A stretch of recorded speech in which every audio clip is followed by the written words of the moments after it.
قیام امام حسین میں صحابہ کرام اور تابعین اعظام کا کیا کردار تھا؟ کچھ صحابہ کرام حضرت حسین کے موافق، کچھ مخالف اور کچھ معتدل، اور وہ زمانہ بھی حضرات صحابہ کرام اور تابعین اعظام کا تھا۔ آج ہم آپ کے سامنے رکھیں گے جناب حضرت حر کا واقعہ کربلا۔ یہ حر کون تھا؟ کربلا کیوں آیا تھا؟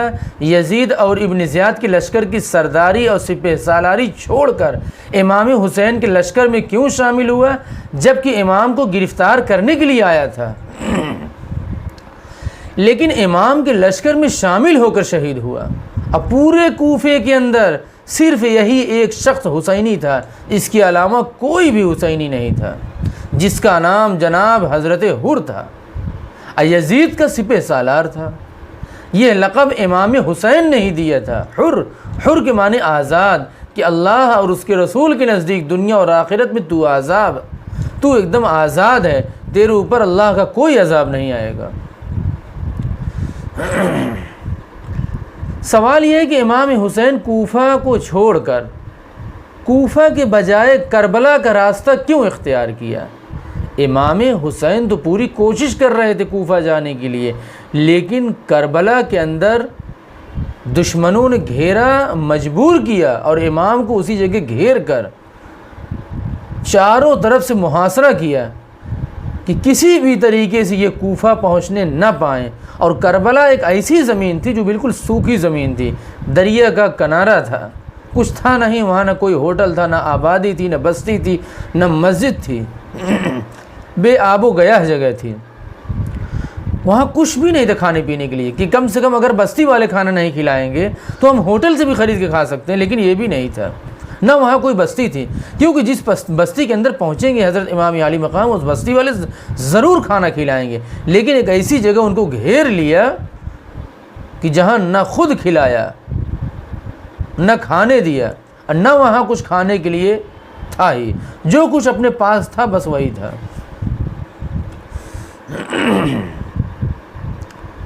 حر اکیلے شامل نہیں ہوا تھا، بلکہ اپنے بیٹے اور اپنے بھائی اور اپنے غلاموں سمیت لشکر میں شامل ہوا تھا۔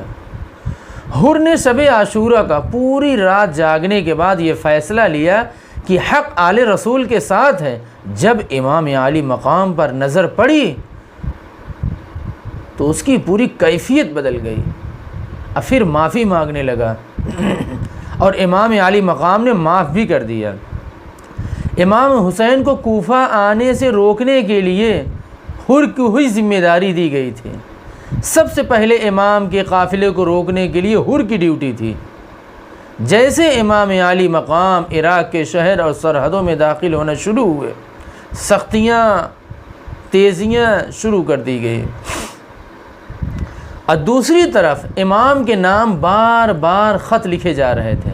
شیعان علی بار بار لیٹر بھیج رہے تھے کہ آپ ہمارے امام ہیں، ہم آپ کے قدردان ہیں، ہم آپ کے والد کے حامی ہیں، ہم شیعان علی ہیں، آپ ضرور تشریف لائیں، ہم تو بے امام ہیں، آپ ہی ہمارے امام ہیں، آپ ہمارے امیر المؤمنین ہیں، آپ ہمارے یہاں آئیں، ہم آپ کے باپ کے عقیدت مند ہیں، معتقدین ہیں، آپ جلدی تشریف لائیں۔ حضرت بھی وعدہ کر چکے تھے، وفا کیوں نہ کرتے؟ بے وفائی تو ہو نہیں سکتی تھی، کیونکہ وہ بھی ایک شریف نسل کے انسان تھے۔ سوال یہ ہے کہ حر متاثر کیوں ہوا؟ امام علی کے اخلاق اور ظرف کی وجہ سے۔ حضرت امام حسین کو پتہ چلا کہ حر کے قافلے 1000 کا قافلہ تھا، کہ پانی ختم ہو گیا ہے، قافلے میں پانی نہیں ہے، حر کے قافلے میں جانور تڑپ رہے ہیں۔ حضرت امام علی مقام نے اعلان کر دیا کہ جتنے پانی ہے جلد سے جلد سب کو پلایا جائے، فوجیوں کو پلایا جائے، جنرلوں کو پلایا جائے، جانوروں کو پلایا جائے۔ حضرت کا اتنا اونچا اخلاق، ایک دوسرے کے خون کے پیاسے، لیکن اخلاق اتنا اونچا کہ فوراً پانی پیش کر دیا۔ اور نماز بھی حضرت امام علی مقام کے پیچھے پڑھتا تھا۔ سب سے پہلے ابن زیاد نے، چاہے یزید کہہ لیجیے چاہے ابن زیاد کہہ لیجیے، حر کو لگایا تھا قافلے کو روکنے کے لیے، لیکن حر تو بدل گیا، اخلاق سے متاثر ہو گیا، تو پھر اس کے بعد عمر بن سعد کو لگایا، عمر بن سعد کو، جو سعد بن نبی وقاص رضی اللہ تعالیٰ عنہ کے صاحبزادے ہیں، جو فاتح ایران تھے۔ باپ کا اثر تھا، وہ رعایت کر رہے تھے حضرت حسین کے ساتھ، راستہ روکنے کے بجائے راستہ دے رہے تھے، بلکہ حضرت احترام کر رہے تھے، یہ کہہ رہے تھے کہ آپ نہ مکہ جائیں نہ مدینہ جائیں، بلکہ سیدھا یزید کے پاس چلے جائیں، دمشق چلے جائیں۔ اور جب پتہ چلا، رپورٹ ادھر سے ادھر ہوئی، یزید کا خون کھول گیا کہ ارے عمر بن سعد کو یہ تو میں نے ڈیوٹی لگائی تھی راستہ روکنے کے لیے، یہ تو راستہ دے رہا ہے۔ اس کا خون کھول گیا، فوراً بدلا اس نے۔ پھر تیسرے شخص کو لایا جو ایک دم خونخوار تھا، پھر جس کا نام تھا شمر، جو تقریباً سب کوفی تھے۔ کوفیوں کو فکر ہو گئی کہ اگر کسی طریقے سے امام عالی مقام بچ کر ڈائریکٹ دمشق یزید کے پاس چلے جائیں گے تو پھر تو ہمارے لیے بوال بن جائے گا، امام حسین کا نمبر آئے یا نہ آئے یا بعد میں آئے، پہلے ہمارا نمبر آ جائے گا، اس لیے کہ خط لکھ کر بلانے والے ہم ہی لوگ ہیں، اور خط حضرت امام حسین پیش ضرور کریں گے، اور خط حضرت کے پاس تھا، پورے بیگ بھرے ہوئے تھے۔ اس لیے جو شیعان علی تھے، حامیان علی تھے، فوراً جو ہے قاتل کی شکل میں ہو گئے، اپنی جان بچانے کے لیے جلد سے جلد امام علی مقام کے قاتل بن گئے وہ، اور اسی لیے بنے تھے کہ اگر کسی طریقے سے بچ کے یہاں سے چلے جائیں گے یزید کے پاس تو ہمارے لیے بوال بنے گا۔ خاندان بنو ہاشم کے 20-22 تقریباً چشم و چراغ تھے، سب لڑ کر شہید ہوئے ہیں کربلا میں، کھڑے نہیں شہید ہوئے، لڑ کر شہید ہوئے، اب بہت جم کر لڑے ہیں، تڑپ کر لڑے ہیں۔